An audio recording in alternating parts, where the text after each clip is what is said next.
Hello everybody, Skratch coming up with another Raid Shadow Legends video. This is gonna be a champion spotlight on Dervish, an uncommon champion from the Barbarian faction. A crazily good damage dealer. She honestly hits super hard. Now it's been around a couple of months since people are asking me to make a guide on her. The reason why is because she has the highest multipliers in the game. I'll show you right now. So we have her A1 on 4.6 multiplier, count 2, and then we have her A2 on 8.6 multiplier on attack. Is the highest multiplier in the entire game. She hits pretty decent for an uncommon. She can deal a solid amount of damage on the clan boss. Like, you guys will be surprised to see the total amount of damage that she can deal. First, let's have a quick look at the base stats, the skills, gear, masteries, and the rest of the stuff. So we have 10k HP, 1.1k attack, 969 defense, 96 speed. The rest of stats are basic. So her HP is pretty low, but at the end of the day, she's an uncommon. She's a magic affinity as well. By the way, forgot to mention that before. So at the moment, we have her on broken sets, a crit damage set.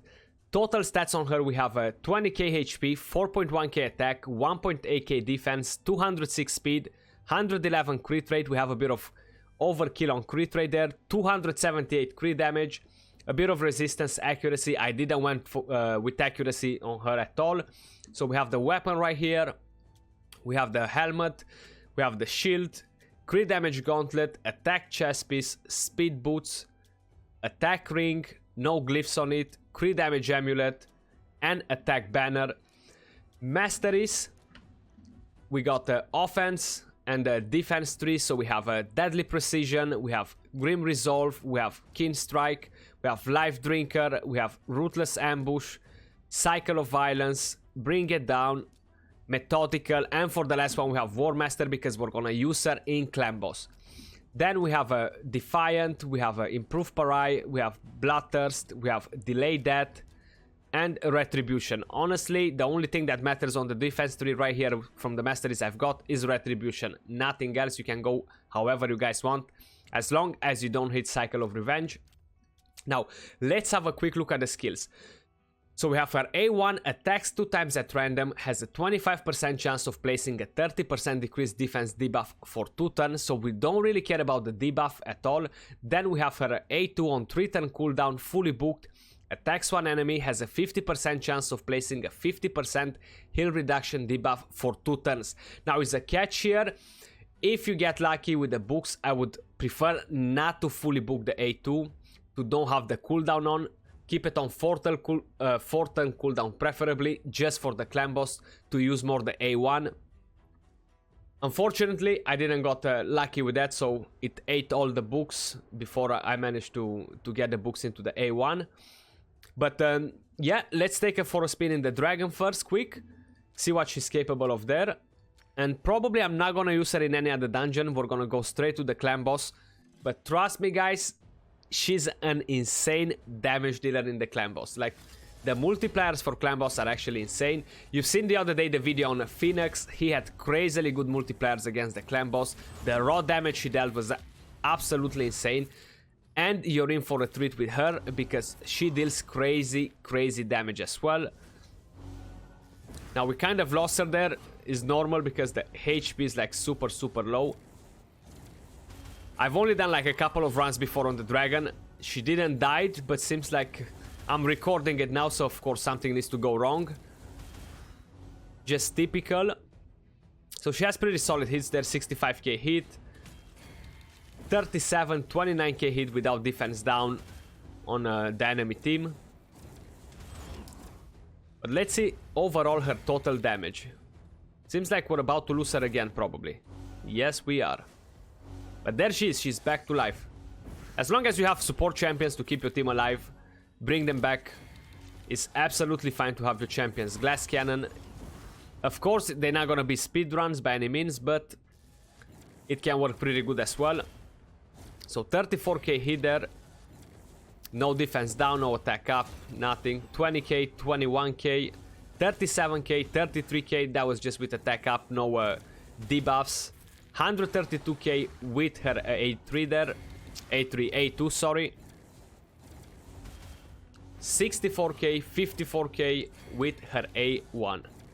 So she can deal pretty decent damage on the dungeons as well here. Of course, you can't really compare her with a Royal Guard or any other champions like that, but overall she can deal a pretty decent damage, I would say. 95k and 98k. So total damage here we have 900k from Badr Khazar, we have almost 1.7 million damage from Dervish and 1.3 million damage from Draco. Now the damage she dealt here, you saw she died on every single round there. I think she dealt a pretty good amount of damage. She's definitely putting legendaries to shame. Now let's take her in clan boss for a spin, guys. And I can guarantee you, you guys are gonna love this. So I'm using the same team I used with Phoenix. I don't want to have that attack up, man-eater, so I don't have to worry about anything. I actually tried her on stream today when I was building her on a Fury set. She had around a 3k attack, 230 crit damage, and she dealt a pretty serious amount of damage. I'm gonna talk a bit more about it towards the end where we see the total damage we have from here. So let's put those debuffs on there. 131k, 116k hit with the A1. That's definitely a very solid damage. Especially there is a double hit as well that brings us to a total of 200 plus k. Then we have the War Master proccing as well, so a 300k hit with War Master.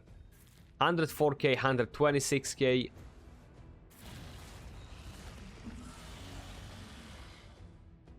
Oh, and we can click auto now.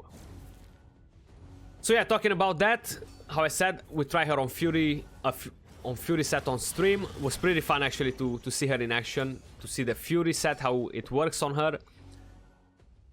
By the way, feel free to stop by. We're streaming daily on Twitch, 6:30 p.m. UK time, guys. We're doing a lot of account takeovers, account helps, a lot of crazy strategies, build on champions, a lot of crazy stuff, fun stuff. So make sure you guys tune in if you ever have a chance. Same name, Twitch TV, Skratch AK47. Make sure you tune in, guys. So we're following the same principles like in the previous team we used before. We want to have unkillable, so we don't have to worry about giving her defense, because she's definitely not a champion to tank and use her in a defense team. The only thing is good about her is if you can build her glass cannon to have attack, crit damage, and then she can deal some serious damage. We have Draco to have a defense down and weaken. You can use resin if you like. I didn't have my resin built for clan boss at the moment because he's built for arena, but if I would have had him built for clan boss, I would have definitely threw him instead of Draco. You can use a Venus, you can use even Spider, the epic champion, but then you're gonna lose the poisons, of course. And you can use Belenor as well, will actually give you a bit of more boost. You have the crit rate from him as well, so you can lower the crit rate on her and on the rest of your champions and give them more crit damage or more attack. I am using her as lead because I do want her to get hit on the stuns as much as possible to actually try to get in a few more counters. But how you guys can see, she's definitely hitting pretty solid numbers. She's an uncommon champion, guys. Uncommon, yeah? She's not even a rare champion, and she hits for 250k on her A1. Like, that's absolutely crazy for an uncommon champion, honestly. I'm curious if any other people out there are using her. I already know a couple of people using her in clan boss. Some of them are the ones that actually insisted to make a guide on her, and they are getting crazily good damage out of her. So we're on turn 16 right now. We have 15 million damage. Now, I'm not a big fan of building uncommon champions. My only other uncommon champion I have built is Armiger, because I did made a guide on it, compared it with the rest of the enemy max HP hitters. I wanted to see what total amount of damage we can get from Armiger. And Armiger is a great champion overall. But now we're talking about Dervish here. She looks like the cowgirl, but she deals pretty good damage. So I'm gonna let all the run go. We have 30 more turns here. 211k with her A2. So it's pretty much on par with the A1, honestly. Like, they almost equal on damage. But you would kind of want to use the A1 more because it does bring like 20k, 30k more damage. So in 50 turns, that's actually quite a bit of extra damage every third turn to gain an extra A1 rather than the A2 and keep that on 4 turn cooldown if you manage to book the A1 without worrying about the A2. You only need actually 2 books to go in the A1. What's important for damage, you don't really need to worry about the rest of chances of increasing the chances of placing the debuff, because 25% decreased defense is honestly nothing. But if you have no other champion to use, it can be useful as well. I'll definitely give it a go in my Bat Eater comp as well. So to use it instead of Draco, see if like that I am able to 2-key Ultra Nightmare without using a Draco in there as well. So literally just using 2 Man-Eaters, Seeker and Painkeeper.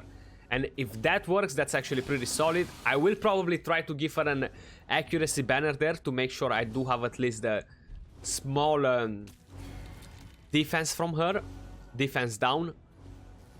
That will pinch me a bit of extra damage overall anyway. So how you guys can see, we are getting those counter attacks in from Mastery here. 185k on the A2 there. Another counter attack in 93k, 88k. So when we counter attack, we actually do 20% less damage than with a normal hit. So we had 121k, 131k. Like, they are legendary champions, a lot of legendary champions that they don't hit as hard. Plus, add those 2 hits together is actually crazy. Like, if I'm using Foley, honestly, he's a huge disappointment in damage. Like, he hits for like 8-9k per hit with the same stats like her, which is so disappointing. There we have Elton, built on specific stats like her. For example, Elton with his A1, he will not hit as hard as her. Considering that is a 2 hit on her A1, I think is a pretty good. So if you do not have a Draco, but you do have a Resin, you don't have any crazy poisoner to throw in there with the team, definitely considering in 6-starring this uncommon, because honestly, she's definitely worth it to be built just for clan boss alone. If you're using an unkillable team, if it's a high defense team, do not bother with it. I'd strongly advise you not to 6-star her for a high defense team, because it's not gonna work at all. She's not gonna deal good damage because you won't be able to stack a lot of attack on her. She doesn't have good HP to be tanked. Her base defense is not bad. I think it's similar with Occult Brawler and most of the poisoners in that bracket. So we're on turn 38, 37 million damage so far. So we're almost at 1 million damage per turn. We are getting quite a bit of counter attacks in from her. Unfortunately, seems like Draco got resisted on defense down here. So we might be losing a bit of damage. 10 more turns to go before the team actually dies here. So for whoever is curious about this team, I actually made a couple of guides on how to set it up and all the rest of the stuff. So I'll be leaving a link somewhere here for you guys to find it if anyone is curious. It's a pretty good team, honestly.